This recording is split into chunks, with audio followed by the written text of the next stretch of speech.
Hey folks, welcome to today's webinar, Overcoming TA Challenges and Removing Friction. We're going to get started in the next 10, 20, 30 seconds. As you join and you come in, add to the chat who you are and where you're coming in from and your company, and maybe panelists that can include you all to get things started, so that we know kind of who's here and who's hanging out and who we're talking to. And as that goes through, I'll give a bit of opening and housekeeping, and then we'll kick things off. So I'm Teddy Chestnut, co-founder of Bright Hire, thrilled today to be joined by this all-star panel, talking about a number of themes related to removing friction from the hiring process, doing more with less, using data to identify opportunities to drive performance and efficiency, making collaboration a foundation for a successful TA strategy, going slow to go fast, including when that comes to hitting ambitious DEI targets. There's a lot to cover today, and I'm excited to hand it over to the panelists. Before I do, quick admin and housekeeping. So we're recording the conversation. We'll send that out to everybody who registered afterward. We're going to be sending out the SHRM and the HRCI codes in the last 5-10 minutes of the webinar. So stick around for those so you can get credit. And there's a Q&A. So if you have a question along the way, throw it in the Q&A, and we're going to leave 10 to 15 minutes at the end to get to that. So that's our housekeeping. Like I mentioned, we have an amazing group of panelists. I'm going to let them introduce themselves. So maybe Amber, I'll kick it to you first. Name, role, company, and then 2 quick fire icebreaker questions. What would you be doing if you weren't in TA? And what's the last thing that you did for the first time? Okay, great. Well, hi, everyone. I'm so excited to be here. My name is Amber Schwartz, and I'm the director of TA at Salesloft. Salesloft is a sales engagement platform servicing all revenue teams, full cycle. And the last thing that I did for the first time was this weekend. I actually visited the Slime Museum in Atlanta with our 2 girls. And that was really exciting. And then if I wasn't in TA, it's been a long time dream ever since I was little to actually be a crime scene investigator. So spent a lot of time watching CSI growing up. So I think that might have contributed to that dream. Crime scene investigator feels like this hiring pipeline is going sideways. Give me the forensics. Okay, Justin, I'll kick it over to you. Name, role, company. If you weren't in TA, what would you be doing? The last thing you did for the first time? Awesome. Thank you, everybody, for joining. Super excited to be here. I'm Justin Ayers. I'm the VP of Global Talent at Checkr. And just a quick introduction on Checkr. Checkr is a background check company. We're the most modern background check company in existence right now. And we're a little different because we have a focus on hiring fair chance talent. And that's both internally as a company, but also advocating for our businesses that support us to hire fair chance people. And we even have sections of the product where if someone has had some sort of crime in the past and there's an explanation that they want to give, they're able to give some of that commentary in their background check so that people can make more educated decisions about hiring them. So we're just kind of a different product with a mission to help people with former incarcerations or light criminal backgrounds. Let's see. So I live in San Francisco. What would I do if I was not in talent? I think one day, probably still, once I retire, I will be a baker, and I want to bake somewhere on an island that is beautiful and there's lots of beaches around. And then something that I did for the first time recently, I have a friend who's really into art and painting, and she wanted me to do pour paintings with her. So I'm sure you've probably seen these on Facebook and Instagram. So we did pour paintings together, and mine did not turn out very well, but I tried anyways. Amazing. Your other profession relates to the last thing I did for the first time. So cosmic connection there. Let's share more later. Ariana, over to you. Yes, so excited to be on this panel today. I'm Ariana. I am the head of talent planning and acquisition at Greenhouse. And Greenhouse is the hiring operating system for what we call people first companies. And our software promotes fair and equitable hiring. We're all about structured hiring and how to do that in an inclusive way. And obviously we are users of our own product. A little bit about myself. I am based in Vegas. I have my heart in New York City. That's kind of where I grew up, and that's where I spent most of my career. But I recently made the move over to Vegas, which is really fun because there are a lot of conferences in Vegas, so I always have guests.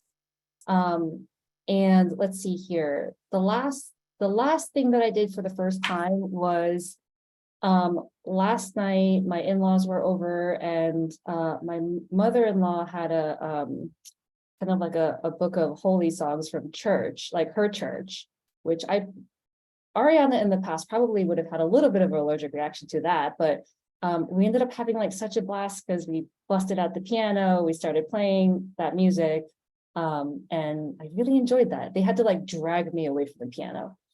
So that was super fun and unexpected. If I wasn't in TA, I would be a ballroom dance instructor, because that is something that I spent a lot of my 20s dedicating my hours to after work. And that's something that I absolutely still love to do. I love that. All right, you said that I had to subject myself to the same question, so I'll go. Bright Hire, the leading interview intelligence platform. We capture the content of interviews and make them searchable and shareable and draw insights out of that so that teams can collaborate, work together, and use real substance to make evidence-based, fair, fast, effective decisions. I'm based in Montclair, New Jersey. The last thing I did for the first time, Justin, related to your other profession, is I baked a new cookie recipe that was legit. New York Times Snickerdoodle cookie recipe. I'll put it in the chat at some point, or as a follow-up. It was lights out. And if I wasn't in HR tech, I think I'd be a teacher of some sort. I don't know what age range, but just I think like I would get a lot of fulfillment out of that. That'd be really fun. All right, that's enough about us. Thank you for sharing a bit personally about your passions, your alternate professions. We're here though to talk about talent acquisition and specifically friction in hiring, that phrase. So let me just start with, like, when you hear the phrase friction in hiring, what do you think about? What comes to mind?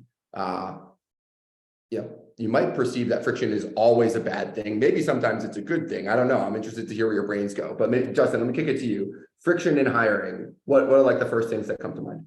I'm thinking about the market right now. So the market is full of candidates and there's great talent out there. So I feel like you open a position. We opened a director position on my team, actually, and we had 300 applicants in one day. So there's this tension between evaluating referrals, making sure that you look at the great applicants, because there could be perfect talent in there for what you need. And then also getting through the process as quickly as possible. And I feel like that's super top of mind because the market's just very different, especially in tech right now, than it's been in the past 10 years, probably. And so trying to figure out how to have an excellent candidate experience, deal with this challenging amount of volume. Many teams are down in the number of people they have that can work on the volume. I feel like that is something that creates some friction because it's just hard to digest all of that volume. Amber, what about you? Friction in hiring, like if you had like an ink blot and like you had to respond really quickly, what comes to mind first? Yeah. So immediately when I think of friction in hiring, I'm thinking the people that are involved within hiring. So I think that most often can show up in a relationship between a recruiter and a hiring manager. And I think that specifically in my career, I've been really focused on making sure that I am an advisor and a partner to our leaders, but being mindful that you can't always get there and remove that friction if you don't take the time to build the relationship sort of on the front end before you have a role that's kicking off and that be your first interaction with that stakeholder. So that's what comes top of mind for me. Got it. So I'm hearing like friction can be the shape of the funnel and the nature of the market. Friction can be the relationships in the process. Both those things to fix, things to solve for. Ariana, what about you? What does friction mean to you? How do you react to that? Yeah, I mean, I agree with everything that folks shared so far. And I'm going to go back to something you said earlier around like friction itself isn't necessarily like a bad thing always. I think I'm a words person. So I was looking into the etymology of the word friction. and it comes from the Latin word for care, which just means to rub. So it doesn't have like, it's not positive, it's not negative. And I think like two examples of that, like, yeah, friction can be negative. In hiring, I think a very common theme that we'll hear is like, got to move faster, that time to fill, like decrease friction in the funnel, or that offer acceptance rate has to be higher, like decrease friction to get that number higher.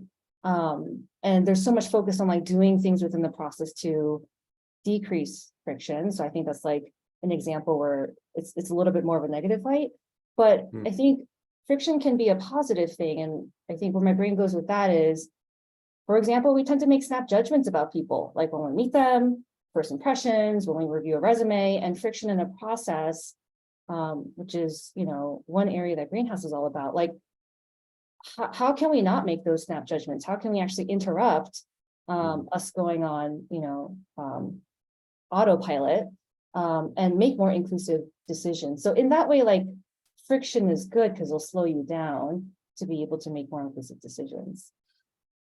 I think it's a really helpful framing. And it relates to maybe how the market has changed in the last 9 to 12 months, right? Like friction is the enemy of speed. And you can disagree with me if your context was different, but my sense is that everybody 9, 12 months ago was thinking speed is the most important thing, hire at all costs as fast as humanly possible.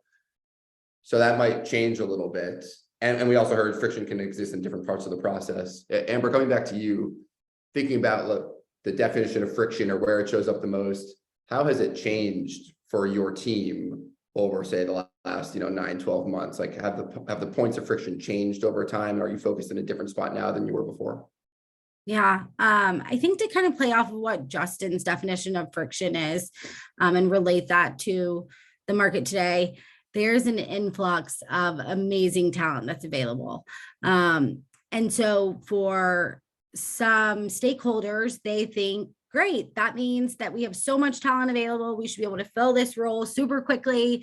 But what's actually happening is that most companies are seeing that submitted to hire ratio or recruiter screen to hire ratio dramatically increase because there is such a higher volume of talent on the market. And so I think back to that, like, perception versus reality, and it does all end up going back to the relationship with your managers and having those open dialogue conversations. But that's kind of where I see it shifting. And then to the point earlier, it's being able to do more with maybe a scaled back talent team as well. So an influx of applicants paired with less resources on the team to be able to work through those candidates is where the friction, I think, exists today at Salesloft. That makes sense. Ariana, what about you? Like, have you perceived the points of friction change over the last 9 to 12 months?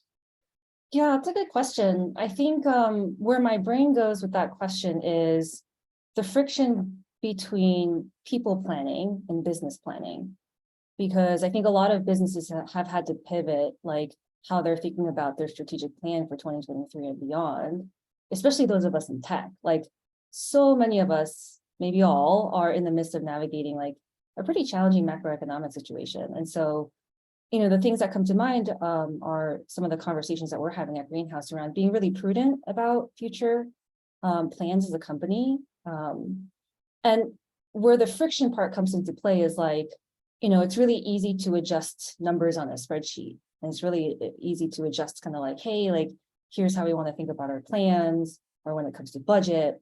When it comes to putting it into practice around like, oh, what does that mean for hiring? What does that mean for people planning? What does that mean for development?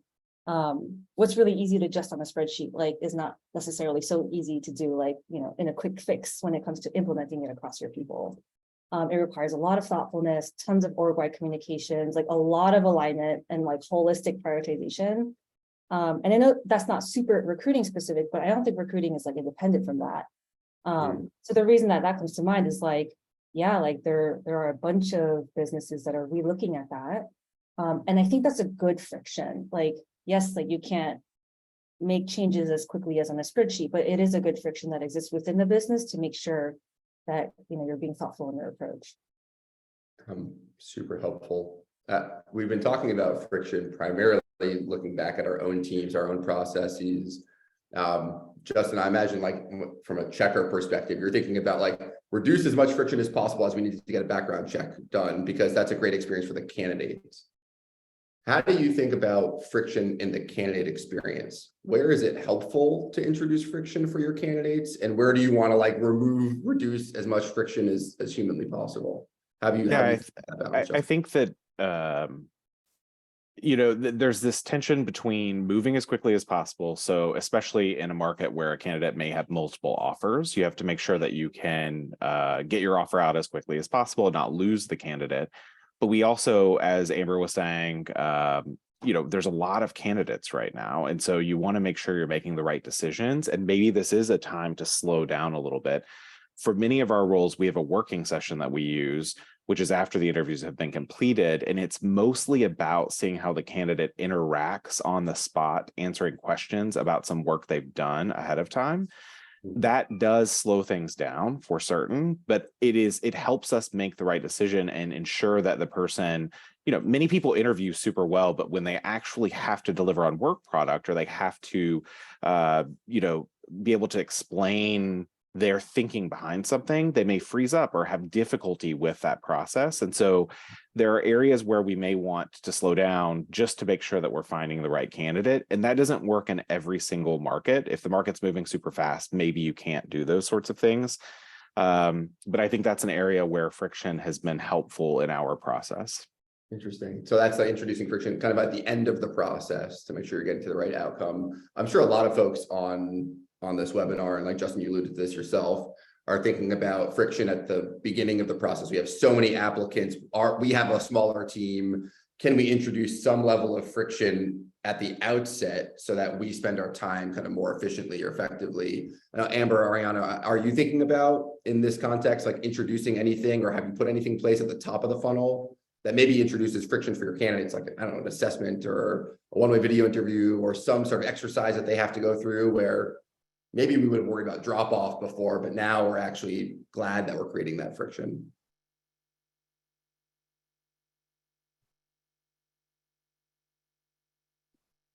I think one of the things that we do that in a way slows down top of funnel is we don't post our roles right away. And a part of that is to be very deliberate about, who ends up in the pipelines, right? Because to Amber and Justin's earlier points, like as soon as you post a role in this market, you are flooded, like regardless of what the role is. And, if you have certain, let's say, representation goals that you have at a company-wide level, being very deliberate about where you get your applicants is an important thing. And so I think one tactic to take is to not post right away to the most traditional channels. And where do you initially source from? Do you prioritize inbound versus outbound? And so hopefully that answers your question. That's the first thing that comes to mind in terms of like a top of funnel action that technically slows things down. But again, to my earlier point, that might speed you up when it comes to actually achieving representation goals. Yeah, I know it's an interesting reaction to, a trend that's been prevalent for the last decade or 15 years in the space, which is job aggregators, Indeed, LinkedIn have dramatically reduced the amount of friction it takes to apply for a job, right? And so now teams have to solve for that in lots of different ways. Amber, what about you? Are you introducing, or have you thought about putting anything at the top of the funnel to create friction so that your team spends its time in the most effective ways? Yeah, I'm certainly taking notes today. I will say that. I think that was a great call out, Ariana. I think really for us, we do naturally have assessments, both like company-wide assessments that any candidate at Salesloft goes through, that does act as a natural stage of friction, because some folks opt into taking that and some folks opt out of taking it. But again, I'm certainly taking notes from Ariana and Justin and some of the things they're doing top of funnel, because I love those ideas as well, because it is something that needs to be addressed. And I'm sure anyone on this webinar is feeling that sort of pain right now.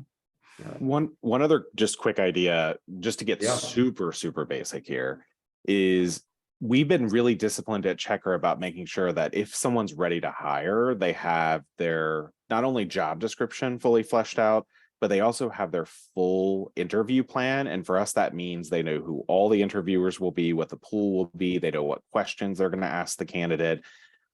If they're doing a working session, they know exactly what the working session is and have the document completed. I've been at a lot of companies, and unfortunately maybe even ran operations in the past at some companies where the business wanted to move so fast that they didn't do all of the homework to actually be successful in hiring. And so that seems like friction to the business, but I feel like it makes things so much smoother and easier through the process. I know that's super basic, but that's another thing that we do really well here at Checkr. I'm sure it actually sounds very basic, but it's probably not something that everybody on this webinar is doing. It'd be helpful actually, just if you want one click deeper, like what processes, tools, responsibilities are your recruiters carrying to introduce that friction and do that work? How much are you putting on your hiring managers? Like, how do you actually ensure that you get to that outcome when you open up a role? So the process here, we're streamlining some of the process about headcount actually being approved and allocated through Workday just to make it simpler. Right now, it's a bit of a manual process. There's some email involved. We're trying to reduce all of that just so we have the ability to track who approved what and when, et cetera.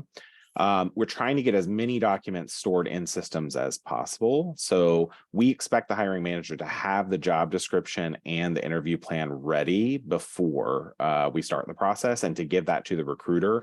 And that is our indication that we're ready to open the position.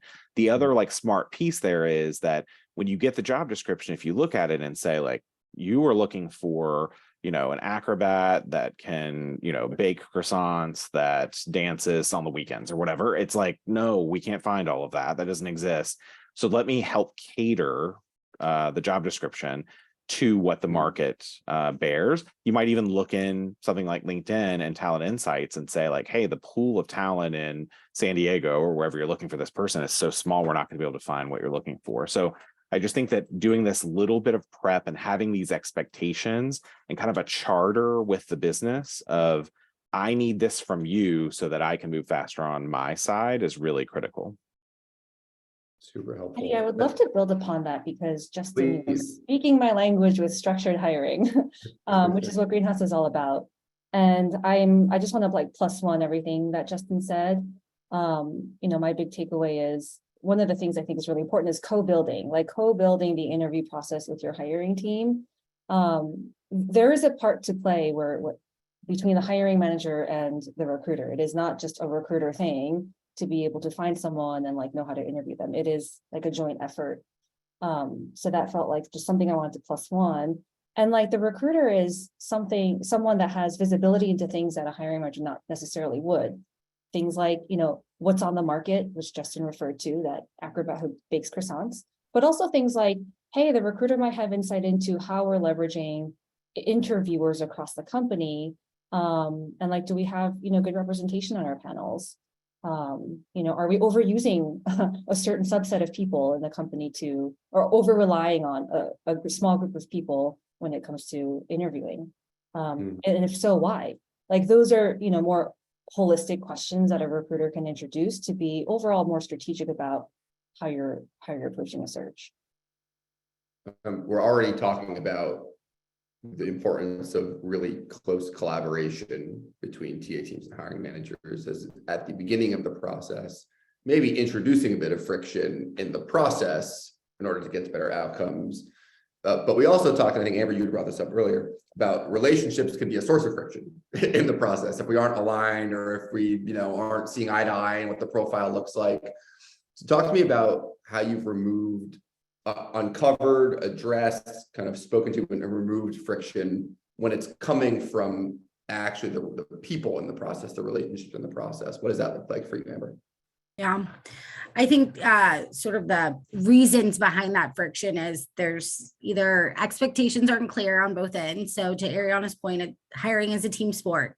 It's not just recruiters. It's not just hiring or interviewing teams. It's a team sport. And so if everyone's not clear on what their expectations are, and there's not alignment on at the beginning of a search, then that's where the friction exists. So for us, it's ensuring we have a very solid search kickoff process. So to Justin's point, like we have process in place of when you need to have your job description created, when that job description needs to go to our total rewards team to ensure that we're receiving the compensation data for that. And all the things that they're responsible for, building interviewing teams, ensuring that there's representation in those interviewing teams, being very clear on the attributes that each interviewer needs to be assessing as they're part of the process. And I think in addition to the kickoff process, so all that happens before you even post the role.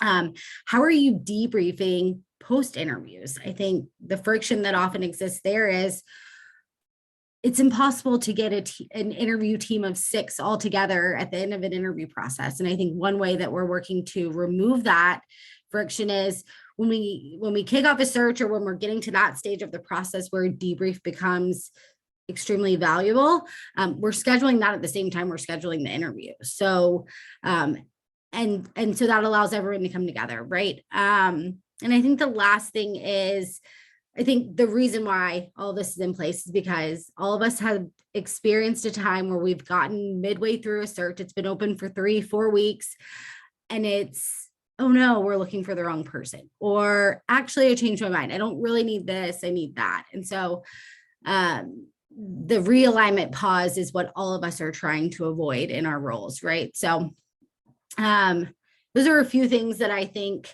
we currently do, or that we're working to enhance right now at Salesloft.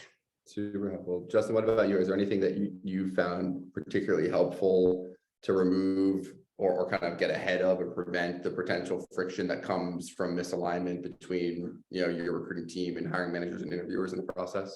I'll play just a little bit off of what Amber said. So we have found that when you schedule the interviews, you should also schedule the debrief to happen either the same day or the next day right after the interviews. And this is really important when you're dealing with higher level people in the organization that have very busy calendars, because if you wait until the interviews happen and then try to schedule it, the debrief may happen a week or so after. And that's really challenging if you're trying to move quickly with a candidate. For me, though, I think just generally the data is really important. So sometimes the business, there's two pieces to this. One is you need to bring the data to the business to show them the work that you've done. It's almost like a math problem in school, like show me the work of how you got to the answer, right? The business, without seeing that data, may assume that not a lot of work is happening. When you've done a ton of screens, it's really hard to find the type of candidate that they're looking for. So I think having that data is really critical. Then a click further down into that is you need to have really clear funnel data that shows what the conversion looks like from various stages within your funnel. And I think there's a question that we can get to at the end about how many steps we consider to be acceptable. So once you've got that clear funnel data in your funnel, you can start diagnosing where there are problems in conversion and work with the business really tightly on why. Like, here's some hypotheses of why this may be happening. Let's try to diagnose and see for a week if we make some changes and make this move more quickly.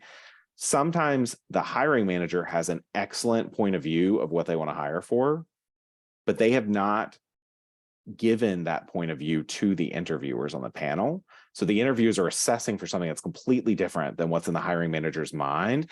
That disconnect between those stages can mean that your search may go on for an extra month. Sometimes you have to kind of stop the bus while it's in motion and say, hold up for a second. Like, this is not working out. Like, we've had 4 interviews, all of them failed. Let's try to figure out, based off of that data, what we can do to make the interviews more successful. So I really think the data piece is critical. Ariana, I'm sure you think night and day about funnel metrics, data, and what you can pull out of the process. Like, building on what Justin shared around and maybe we'll come back to this because Amanda Smith put a great question in the chat around what are the most important metrics to measure? All right, what do you measure? You're leading TA for Greenhouse, you're using Greenhouse on Greenhouse. How have you orchestrated your own reporting and analytics to be able to diagnose where there are points of friction in the process that require your business leaders' attention? Yeah, great question. How long do we have? Okay, let me do my best. So I think like there are KPIs that all of us are familiar with as seasoned TA folks, things like time to fill, time to offer, candidate experience and satisfaction, offer acceptance rate, sourcing quality, like pipeline conversions. I'll tell you, and we track all those. I'll tell you what I'm excited about.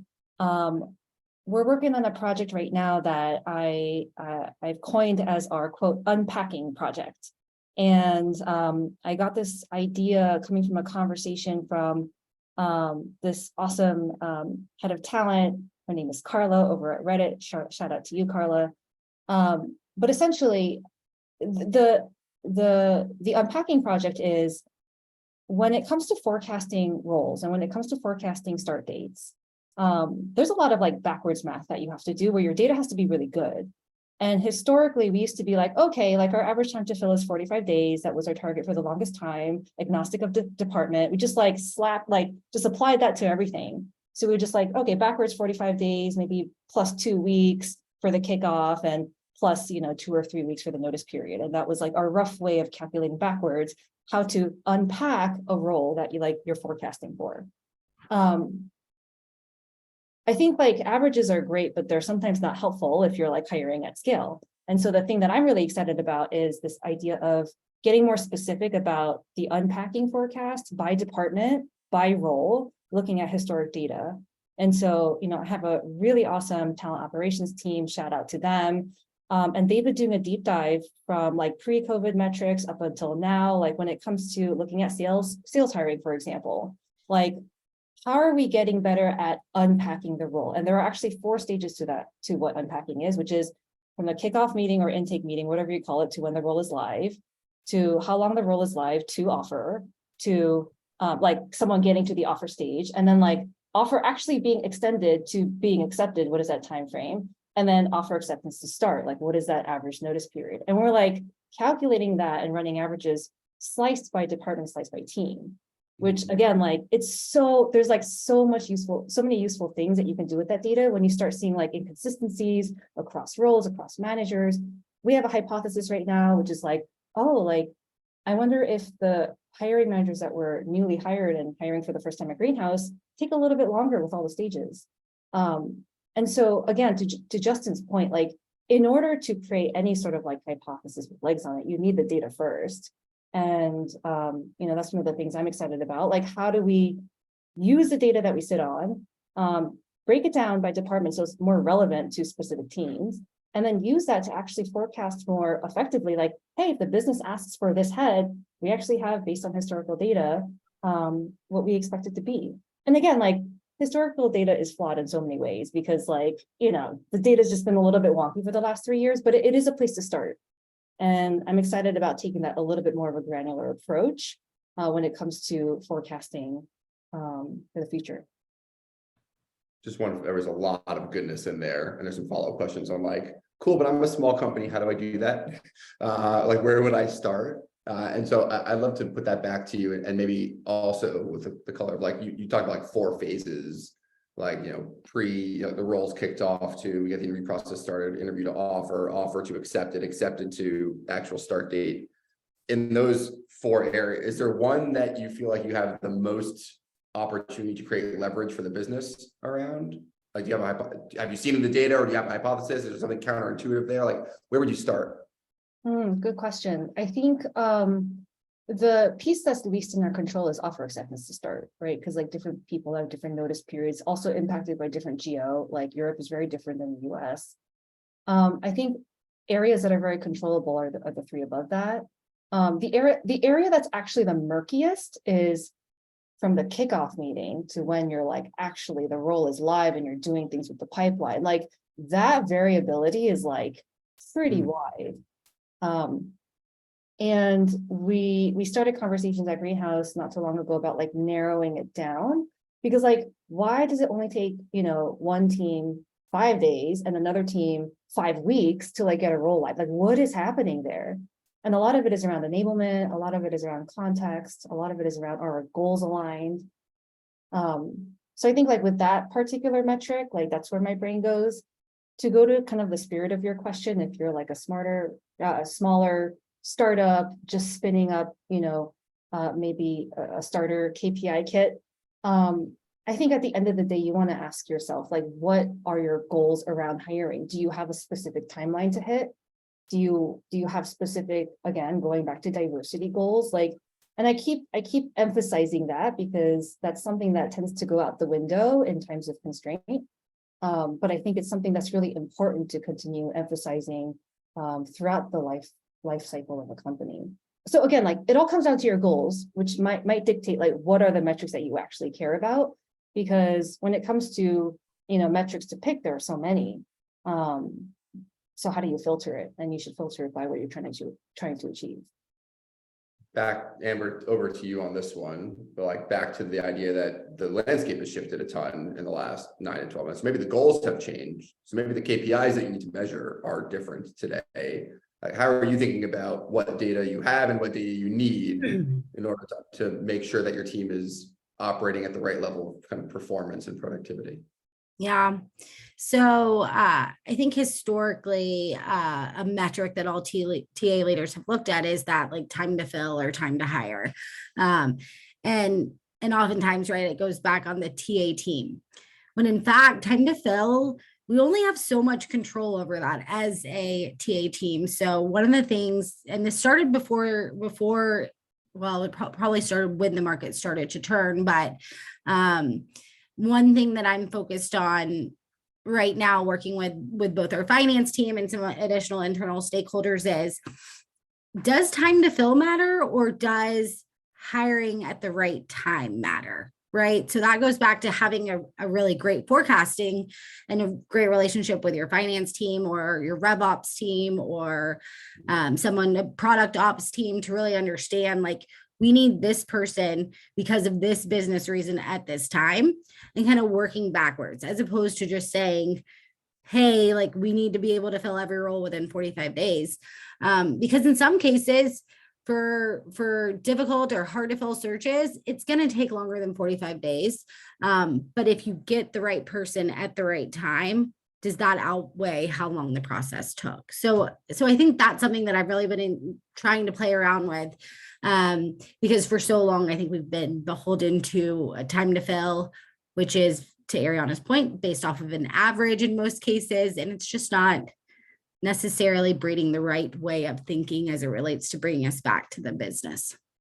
Fascinating. Justin, I want to come back to you on the data piece just to circle back. So you were talking about conversion rates and keeping an eye on those rates. And that probably relates, Ariana, to your from when we start interviewing to when we send an offer, right? The conversion rates at each stage are going to have a big impact on how quickly we make it through that process.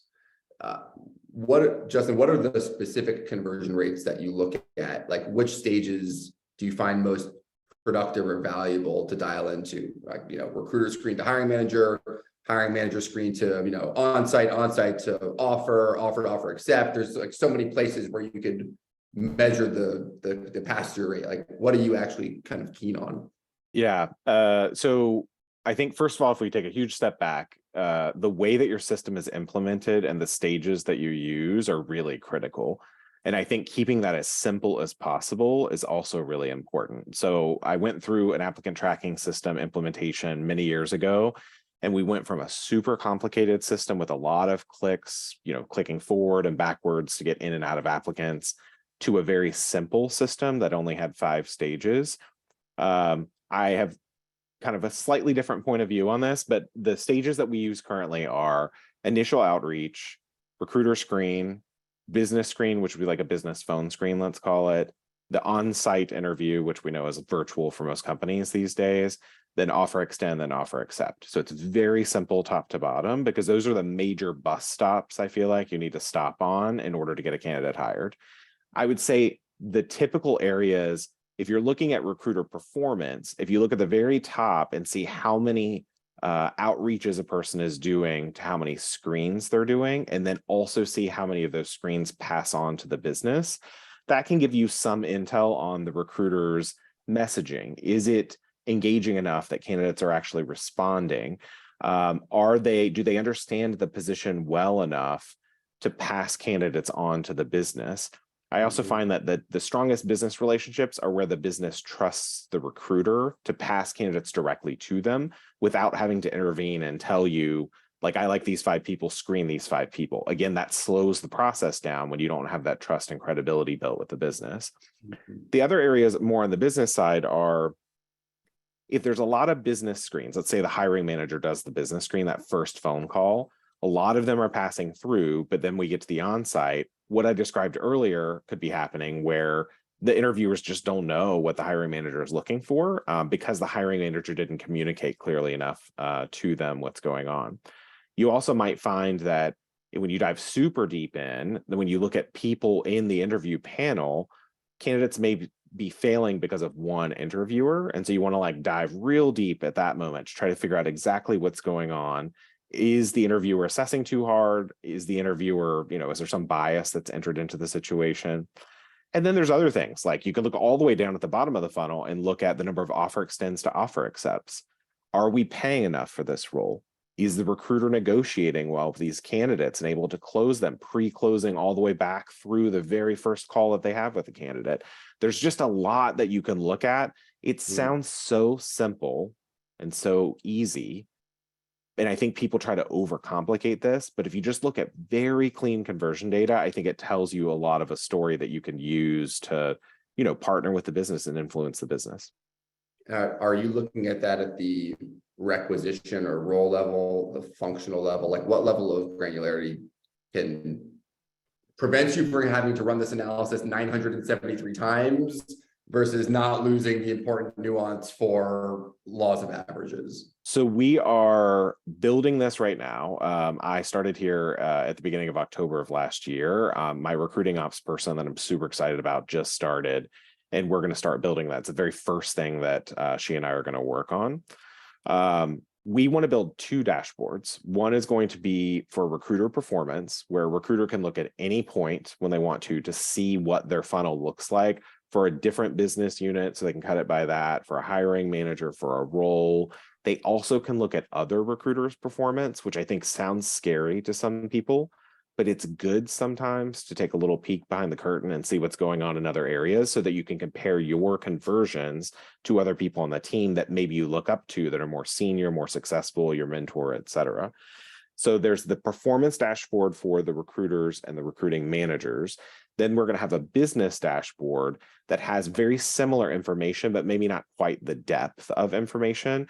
And that is going to be open to the business to use 24 hours a day, 7 days a week, whenever they want to open it up. So if there's a sales leader, for instance, on a Sunday at 4 p.m. local time that wants to see what the pipeline looks like of account executive candidates that we're working with, they can see what's going on. They don't even have to reach out to their recruiter. So that's where we will get to. And I've had that level of detail at other companies that I've worked for in the past.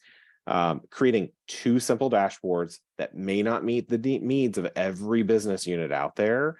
If you can just get the company to adopt those, then you can really push forward with a strategy cleanly. Because, when I got to Checkr, we were using a lot of Google Docs. There may be over 100. I don't even want to say how many there might be, but they all have slightly different ways of how we track progress. We just need to simplify things and get it to one consistent process that the company is following. I love the idea of empowering recruiters to see their own data and trusting that if you kind of pull back the curtain and let recruiters see how others on their team are performing, that's going to be productive for everybody. Amber, I'm curious, we experienced together some of the interesting reactions to, and then maybe productive outcomes of allowing recruiters to see that each other's work. I'm just curious, what your journey was like, pulling back the curtain and kind of sharing performance across your team and having recruiters kind of learn from each other. Yeah. And I'll say, I think it's healthy, right? I think sharing knowledge across a recruiting team is healthy. And I think it's also healthy that team members are able to see, this is something that I really excel at, that I also want to be able to bring that skill and increase the knowledge across the entire team, or this is an area that I'm not doing well in, and how do I impact that? So I think that the sharing of knowledge, and that means things that are going well and things that aren't going well as a team, I think is an important is important. And that all goes back to, the 5 dysfunctions of a team. Like, you have the trust to be able to do that and to challenge others. And so I think within the talent team, but then I think across the business, I think it's always important. I think too often we get in a place where we're calling out like teams that aren't doing things right, or it's not working, or we're seeing this. We don't often like recognize or celebrate the teams that are doing things really well, and putting them in the position to share like with their peers what's working. And I think we've seen success with that at Salesloft a lot, whether it comes to DE&I or it comes to hiring on time or the quality of candidates. When we pinpoint that someone's doing it really well and we celebrate them and put them on the pedestal to then be able to go connect with their peers throughout the business and share those best practices as well. We could go on this forever. There are a lot of really great questions that got put in Q&A, and there's also some in the chat. So I'm going to shift gears a little bit. We may come back to some of the topics we talked about earlier, but I want to make sure that the folks who took the time to kind of like get involved in the conversation, get their voices out and get heard. Ari, I'm going to go back to you. So this idea of creating productive friction in the process and tying to a theme that we didn't hit on explicitly in the conversation, but we can touch on now, which is the relationship between friction and building diverse pipelines, how you think about those together. Sean Howard had a question, which is like, wanting to know more about this like strategy of not posting right away, which seems like one way to create friction, to give space, to build diverse pipelines, right? To like not get flooded. But wanted to know more about that tactically. Like, are you letting targeted audiences know about your jobs? Are you posting internally? Like, what specifically are you doing to make that strategy work? Sure. And like, there isn't a one size fits all. Again, it goes back to like what your goals are. The way that we approach it is for most roles that we want, or we think we want to recruit for externally, we will prioritize the first 2 weeks for sourcing. And, we tend to post the role internally right away to prioritize internal mobility because we have a huge muscle around that. And we do use our own structured hiring process for internal mobility as well. So the opportunities that we have at Greenhouse aren't always necessarily what's like publicly displayed on our career site. So I think that's like thing number one. And when it comes to like what we do or what do we do when the role is not externally posted? Each of our recruiters that we call talent acquisition managers, so we call them TAMs. Each of our TAMs have a very targeted sourcing strategy. And usually that's a conversation with the hiring manager around like, hey, like, what is the makeup of your current team? If you're looking for a leader, right? Like what, in addition to what you want this person's resume to bring, what are also the management styles that you want this person to bring? Like what sort of lived experience do you want this person to bring to diversify mindsets on the team? So these are conversations that we have in the very first kickoff or intake meeting. And that informs how we go about our sourcing strategy. So that doesn't mean to say that like we never post roles. We do. I think like, for example, we all use LinkedIn. It's a really great talent pool. It's just more a matter of being deliberate about when it comes to goals around demographics or lived experiences or, people, being more open to people with untraditional backgrounds. Are there other areas that you can tap into first? And so that might mean you do post the role on on a particular job board that prioritizes a specific demographic. Like for an example, we have a longstanding partnership with organizations like Hire Black, with Tribaja, Checkr, and we've prioritized our partnerships with that versus just defaulting to posting everything on LinkedIn. And so it all goes back to that initial conversation about what are you looking for in the context of the team that this new hire will be joining? Because I think it's really easy to look at a role and be like, look at it in isolation. Oh, I need a salesperson to do these sales things. But this person's going to integrate with the team, and at the end of the day, like no matter how much technology we're all using, we're all humans interacting with each other. And I was just having a conversation with another leader, and the thing that they were saying is like, the success of a team ultimately comes down to are people willing to help each other and work with each other. So it's like a very human thing, ultimately, like what drives business success. And so I think like looking at our role in the context of the greater team that it will be joining and the opportunities for that team is also an important thing. So let me pause there to hopefully I got to answering your question. Super, super helpful. Amber, I'm going to come back to you because you were the one who raised originally this idea of collaboration with your hiring team can create some friction.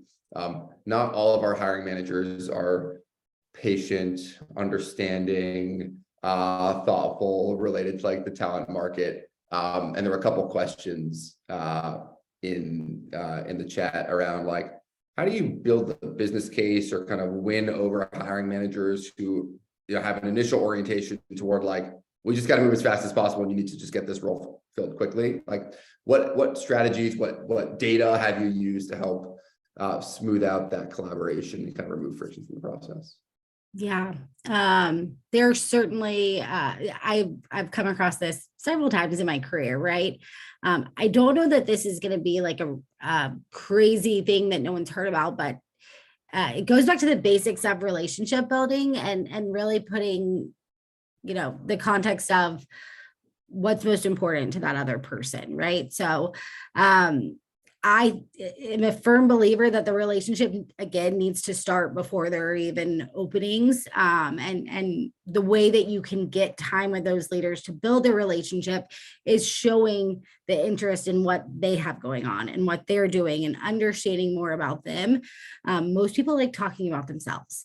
So I have found the quickest, way to cross that barrier of like, I just want to talk my role or I just want to move quickly is making sure they know that you want to know more about what's going on in their world and then tying that back to the potential of their future openings, right? So I think there are questions you can ask in a kickoff process if that's when you are sort of starting to build that relationship.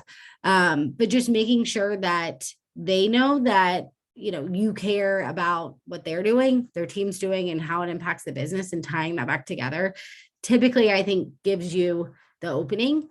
And then the other thing is, delivering what you say you're going to deliver also helps build the like long-term credibility so that you're not going to continue to see that friction long-term. Cool. Super helpful. Justin, coming back to you on data, there was a question from Liz, which is, you described really simple stages. And one of those stages, the first one was like initial outreach. That happens like all over the place. It's like, that's on LinkedIn and there's an email and I'm on Gem or I'm on a text message or I'm like sending a bespoke signal or I met somebody at a conference. Like, how are you getting your arms around all of that data so that you have confidence in that conversion rate from outreach to screen? Yeah, so I think having the recruiters know that the dashboards are transparent to the business and that all the recruiting managers can see what's going on in the data. Again, that can be scary to some people, but it's actually a magical tool because if you're not doing the work, it's going to be super apparent that you're not doing the work because the data is not there. Or I'm sure we have all worked with recruiters in our career that are really great at closing candidates and dealing with candidates, but they're horrible about getting stuff into the system on time. This is a compelling reason that they need to get the stuff into the system because their business leader can look again at like Saturday at noon and see like, why are there not any outreaches happening? And why are there no recruiter screens happening for my role? So I think that that's one of the ways that we ensure that people get things in. We use Gem, we use Greenhouse, and we have a process to make sure that everything's being tracked the way that it needs to be tracked. Super, super helpful. Those were the big questions from the audience. If anybody has any further ones, you can throw it in now and we can jump toward it. But I just wanted to give each of you an opportunity to like one last reflection on maybe like if there was one place to start related to removing friction from the process or creating friction in the process so you get to better outcomes. Like what's top of mind for you right now? What's one thing that you would leave with the rest of the panelists on this discussion that they might want to think about implementing in their own process? Amber, I'll kick it to you, and then Justin, I'll go back to you, and then Ariana, you can wrap us up?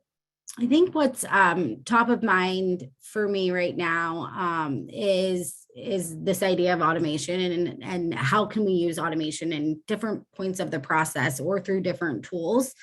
But I think the important disclaimer with automation is like we need to be mindful of who that impacts on the other side. So whether it's looking at it through the candidate lens, is this automation going to provide the best experience, or how do we adjust the automation so it does provide a good candidate experience, or for a hiring manager or for the recruiter? So I think automation will be really big across a lot of teams over the next year. So just that's something that I'm certainly coming out of this with, but plenty of other nuggets from this group as well.